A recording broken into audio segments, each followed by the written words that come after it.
오래전 아주 작은 마을에 사람이 살고 있었습니다. 이 마을은 세상과는 동떨어져 있었고 주민들은 단순한 삶을 살고 있었습니다. 이곳에는 전통적인 가치와 규범이 깊이 뿌리내려 있었고 가난했지만 주민들은 서로를 지원하고 사랑하며 지냈습니다. 농작물이 잘 자라지 않을 때에도 누군가가 아플 때에도 마을 사람들은 언제나 서로의 곁에 있었습니다. 그러나 어느 날 바깥 세계와의 연결이 단절된 이 마을에도 자본주의 물결이 밀려 들어오기 시작했습니다. 큰 도시에서 온 한 무리의 사람들이 마을에 나타나 더 큰 수익을 위해 다양한 제안을 하기 시작했습니다. 이 사람들은 마이클 샌델의 이론에서 경고한 여러 문제들을 실험할 준비가 되어 있었습니다. 먼저 그들은 마을의 건강한 젊은이들에게 돈을 주고 혈액을 팔도록 권유했습니다. 이 제안은 처음에는 많은 사람들이 의심스럽게 생각했습니다. 혈액을 팔아서 돈을 번다는 생각은 낯설었고 윤리적으로 타당하지 않다는 의견도 많았습니다. 하지만 금전적인 유혹은 강력했습니다. 몇몇 사람들은 결국 돈의 유혹에 빠져 혈액을 팔았고 이는 곧 마을 전역으로 퍼져나갔습니다. 그러나 결과는 참담했습니다. 혈액 거래가 활발해지면서 마을 사람들 사이에 신뢰가 깨지기 시작했습니다. 혈액이 돈으로 거래되자 갑자기 사람들은 서로를 의심하고 불신하기 시작했습니다. 그가 혈액을 팔기 위해 내 피를 뽑으려는 것은 아닐까? 모든 이들이 불신을 하기 시작했고 이는 마을의 결속력을 약화시키는 결과를 초래했습니다. 다음으로 외지인들은 마을의 교육, 체계에도 손을 대기 시작했습니다. 그들은 돈을 내면 더 좋은 교육을 받을 수 있는 프리미엄 수업을 제안했습니다. 처음에는 더 많은 교육 기회를 제공한다는 명목으로 이 제안이 받아들여졌지만 곧 마을 내에서는 교육이 돈으로 살 수 있는 상품으로 전락하고 말았습니다. 부유한 가정의 아이들은 양질의 교육을 받았고 가난한 가정의 아이들은 뒤떨어지기 시작했습니다. 이로 인해 사회적 격차가 심화되었고 마을은 점차 분열되었습니다. 의료 서비스도 예외는 아니었습니다. 돈을 더 많이 낸 사람들은 더 좋은 의료 서비스를 받을 수 있는 프리미엄 의료 패키지를 제공받았습니다. 이로 인해 많은 사람들이 기본적인 의료 서비스를 받을 수 없게 되었고 마을 주민들 간의 불평등과 갈등은 더욱 깊어졌습니다. 마을은 마침내 큰 변화를 겪게 되었습니다. 돈이 모든 것을 좌우하는 상황에서 마을의 전통적인 가치와 규범은 점점 사라져갔습니다. 돈으로 살 수 없는 것들의 가치가 어떻게 훼손될 수 있는지를 체험한 마을 사람들은 뒤늦게 후회와 반성을 하게 되었습니다. 그들은 자신들의 공동체가 얼마나 소중했는지를 깨닫고 돈으로 모든 것을 해결하려는 시도가 어떤 결과를 초래하는지 알게 되었습니다. 결국 마을 사람들은 서로 다시 모여서 중요한 결정을 하게 되었습니다. 그들은 마이클 샌델이 경고한 교훈을 받아들이기로 했습니다. 돈으로 살 수 없는 것들의 가치를 회복하려는 노력을 기울이기로 결심한 것입니다. 혈액 거래를 중단하고 교육과 의료 서비스를 무료로 제공하는 방안을 마련했습니다. 마을 사람들은 다시금 신뢰와 사랑을 회복하면서 이전의 따뜻한 공동체로 돌아가기를 간절히 바랐습니다. 이 이야기는 마이클 샌델의 이론이 현대 사회에 얼마나 중요한지를 보여주는 예시입니다. 돈으로 모든 것을 해결할 수 있는 세상이 아니라 인간적인 가치와 윤리가 존중되는 세상을 만드는 노력이 필요합니다. 마을의 교훈은 우리 모두에게 큰 메시지를 전달합니다. 돈으로 살 수 없는 것들이야말로 진정으로 값지고 소중한 것들임을 잊지 말아야 한다는 것입니다. 두 번째 이야기 좋습니다. 제레미 벤담의 공리주의를 바탕으로 사람들에게 재미있게 메시지를 전달하는 썰을 하나 만들어 보겠습니다. 여러분 한번 상상해 봅시다. 만약 제레미 벤담이 현대에 살아 있었다면 어땠을까요? 그가 공리주의의 원칙을 바탕으로 우리 삶의 작은 문제들을 해결하려 했다면 어떤 일이 벌어졌을지 알아보겠습니다. 여기 벤담이 대중교통 문제를 해결한 이야기를 들려드릴게요. 어느 날 현대 도시의 대중교통 시스템은 최악의 상황에 처하게 됐습니다. 출근길은 지옥 같았고 버스와 지하철은 항상 만원이고 지연대기 일쑤였습니다. 사람들은 출근하기 위해 몇 시간씩 고생을 하고 있었습니다. 벤담은 이 혼란스러운 상황을 보고 한 가지 결심을 하게 됩니다. 최대 다수를 최대한 행복하게 만들어야 한다. 벤담은 공리주의의 원칙을 바탕으로 대중교통 문제를 해결하기 위해 대중교통국을 설득했습니다. 그의 첫 번째 작업은 지하철을 통해 출퇴근하는 사람들을 더 편안하게 만들어주는 것이었습니다. 벤담은 쾌락 계산법을 이용해 여러 요소를 평가하기 시작했습니다.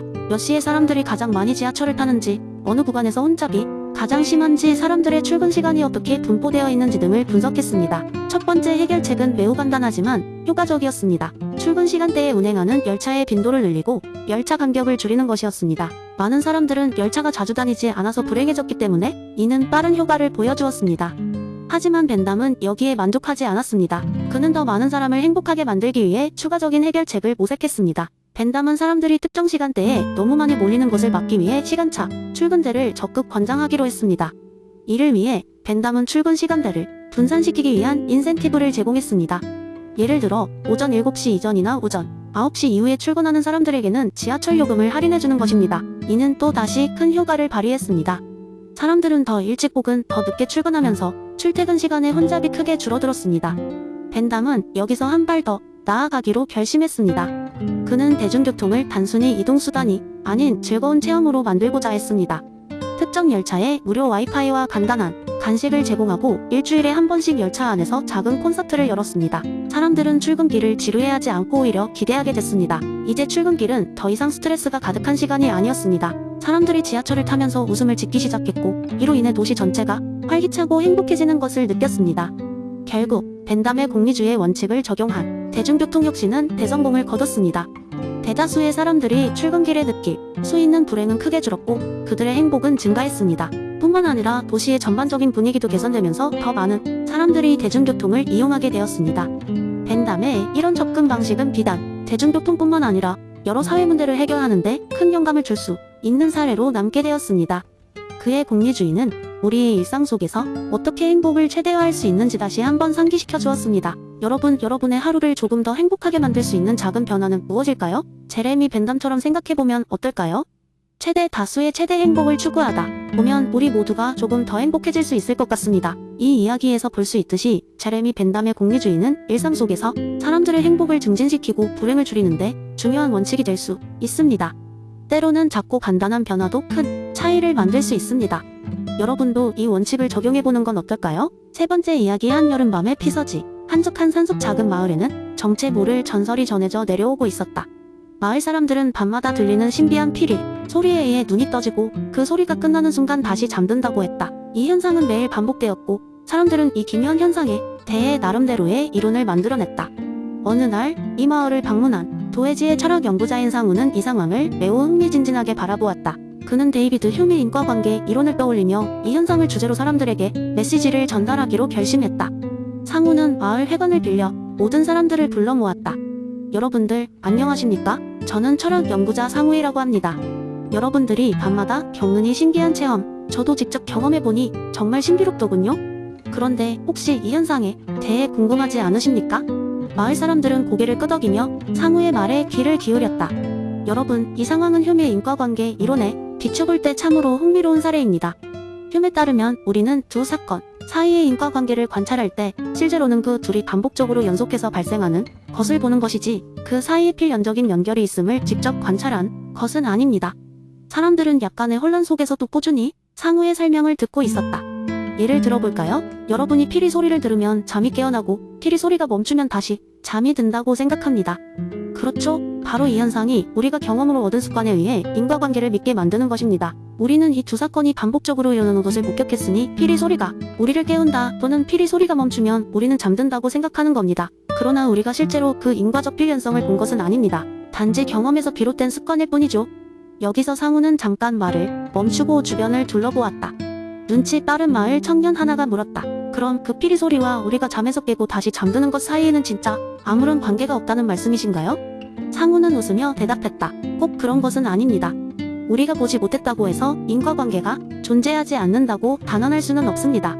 하지만 우리가 알고 있는 인과관계는 경험과 습관에서 비롯된 것이지 절대 불변의 법칙은 아닙니다. 어쩌면 다른 이유가 숨겨져 있을지도 모릅니다. 이야기를 들은 마을 사람들은 흥미로움과 의구심이 동시에 느껴졌다. 그리고 상우는 마지막으로 한마디를 더하였다. 자, 이 의문이 마을 여러분께 어떤 영향을 미칠지는 모르겠습니다. 어쩌면 계속해서 피리 소리를 들으면 잠에서 깨어나고 멈추면 다시 잠들겠지요. 그러나 이를 통해 우리 삶 속에서 의미하는 바는 무엇인가요? 단순히 경험과 습관을 따라 살 것인지 아니면 그 너머의 진실을 찾기 위해 더 많은 질문을 던지며 살아갈 것인지 말입니다. 그날 밤 마을은 여전히 피리 소리에 잠을 깨고 다시 잠들었지만 사람들 사이에는 이전과는 다른 대화와 생각들이 오고 갔다. 마을 사람들은 그 신비한 피리 소리의 정체를 밝히려는 새로운 호기심과 도전 정신을 품게 되었다. 그리고 상우는 미소를 지으며 그 모습을 지켜보았다. 자신이 전달한 메시지가 경험의 습관이라는 덧없는 인과관계의 너머에 더 깊은 진실을 깨닫게 하는 계기가 되기를 바라면서 말이다. 네 번째 이야기, 여름 캠프에서의 일입니다. 학생과 교사들이 자연 속에서 캠핑을 즐기는 가운데 캠프파이어를 앞두고 철학 담당 교사인 김 선생님이 학생들에게 재미있는 이야기를 해주기로 했습니다. 모든 학생들이 모인 밤 김 선생님은 캠프파이어 주위에 둘러앉은 아이들을 바라보며 미소를 지었습니다. 얘들아, 오늘은 한 가지 재미있는 이야기를 해주려 한다. 제목은 옥정론적 논증과 숲속의 비밀이야. 학생들은 호기심에 눈을 빛내며 김 선생님의 이야기에 귀를 기울였습니다. 옛날 옛적에 중세 유럽의 작은 마을에 토마스라는 이름의 철학자와 신학자가 살았어. 그 사람은 세상의 모든 것들이 일정한 목적을 가지고 있다고 믿었지. 그 목적이 꼭 누군가의 계획에 따라 움직이는 것처럼 질서정연하게 말이야. 어느 날 토마스는 다양한 사물들이 눈에 보이는 질서와 복잡성에 대해 고민하던 중 자신만의 논증을 하나 생각해냈지. 그것이 바로 목적론적 논증이야. 김 선생님은 잠시 쉬면서 학생들의 반응을 살펴봤습니다. 하나같이 이야기 속에 푹 빠져 있었습니다. 토마스는 이렇게 말했다. 우리는 나무가 자라서 열매를 맺고 꽃이 피어나는 과정에서 놀라운 질서와 복잡성을 본다. 이 모든 것이 우연히 일어날 수 있는 것은 아니다. 이것은 분명 고도로 지적이고 능력 있는 설계자가 없이는 불가능하다. 그래서 그는 세상에 이런 복잡성과 질서가 신의 존재를 증명한다고 주장했지. 김 선생님은 학생들에게 잠시 생각할 시간을 주며 목을 축였습니다. 이제 숲속으로 돌아가자. 어느 날 밤 마을의 소년과 소녀들이 여름 캠프에 참여하게 됐어. 그들은 캠프파이어 옆에서 이야기를 나누며 숲속을 탐험하게 되었지. 숲속 깊숙한 곳에서 그들은 믿기 어려운 광경을 목격했어. 여러 가지 빛깔의 꽃들이 마치 무지개처럼 늘어서 있었고 정교하게 배열된 풀잎과 나무들이 연못을 둘러싸고 있었지. 도대체 어떻게 이런 곳이 존재할 수 있는 걸까? 라며 아이들은 의아해했어. 한 학생이 손을 들고 물었습니다. 선생님, 그 꽃들과 나무들은 정말 누군가가 배치한 걸까요? 김 선생님은 고개를 끄덕이며 계속 이야기를 이어갔습니다. 아이들은 세상에서 본 적 없는 정교한 질서와 아름다움에 감탄하며 더 깊이 걸어들어갔어. 그런데 그곳에는 조그만 책상과 도구들이 있었지. 이건 누군가가 만든 공간이야. 한 소녀가 외쳤어. 그렇다면 목적론적 논증처럼 이 공간도 누군가가 설계하고 만든 것이죠. 그들은 이 광경을 보고 더 이상 의심할 수 없었어. 누군가가 이곳을 지적으로 계획하고 조성했다라고 확신했지. 김 선생님은 환하게 웃으며 학생들에게 묻습니다. 이제 우리가 사는 세상도 이렇게 누군가의 설계 아래 존재하는 것일까요? 자연의 복잡성과 질서가 우연히 생길 수 있는 것일까요? 학생들은 가만히 서로를 바라보며 깊은 생각에 잠겼습니다. 김 선생님은 이야기를 마무리하며 말했습니다. 토마스 아퀴나스는 그렇게 생각했어. 우리가 주변에서 보는 모든 질서정연한 현상들이 우연이 아닌 신의 설계라는 것을 말이지. 오늘 밤 숲속을 걸으며 우리의 여름 캠프도 그 누군가의 특별한 설계와 목적 안에 있음을 느껴보길 바란다. 학생들은 그날 밤 더 깊은 격려와 함께 자연을 탐험하며 동시에 신비한 자연 속의 질서를 다시 한번 생각해보게 되었습니다. 이렇게 여름 캠프에서의 이야기는 단지 철학 전문쟁이 아닌 자연 속에서 느낄 수 있는 신의 존재와 그의 설계의 아름다움에 관한 깊은 사색을 이끌어내었습니다.